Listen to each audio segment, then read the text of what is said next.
One. The last part of avoiding hip and knee pain is adding on the component of stretching. So the nice thing about the Total Gym, it can be done in a nice way, which adds a little bit of fun, and it's a little bit more relaxing than the floor. So I'm gonna get into a squatting position. And one of my favorite stretches is you just cross your ankle over the opposite knee and you come down into a figure four. For some, this might feel like you really have to sustain this squat. So if you feel that, just pull the board down. So now you're fully supported, your back is supported, your leg is supported, and you can feel that stretch into the outer hip.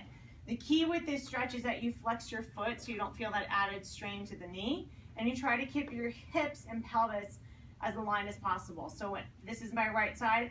Tendencies when people do this, they really hike up on the right, so you try to keep that elongation right here.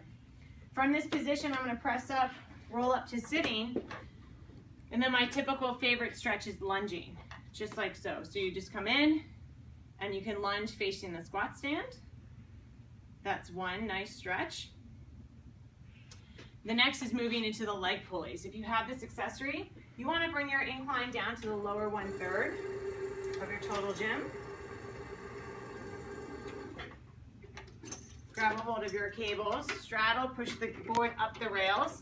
You can take off your shoes or you can leave your shoes on, depending upon your pulley. And then from here, once you're into the pulley system, you're now nice and supported. Now if my head is toward the top of the glide board, that means that I can push my legs really far down. And for some, that might also help feel like you're not getting overstretched. However, if you have the flexibility, bend your knees and you can pull the board up or scoot your bum down.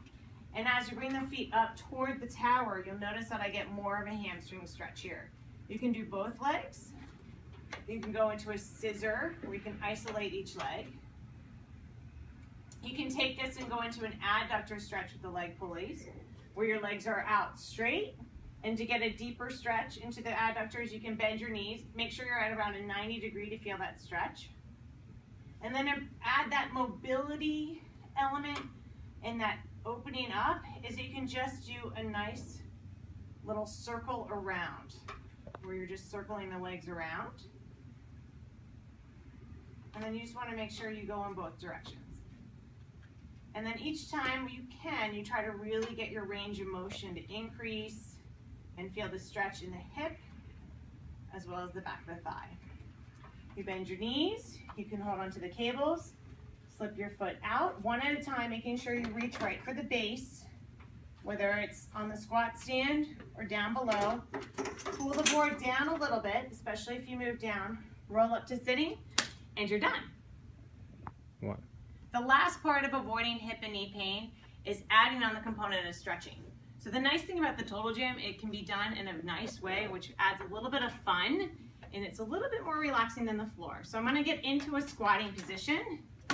And one of my favorite stretches is you just cross your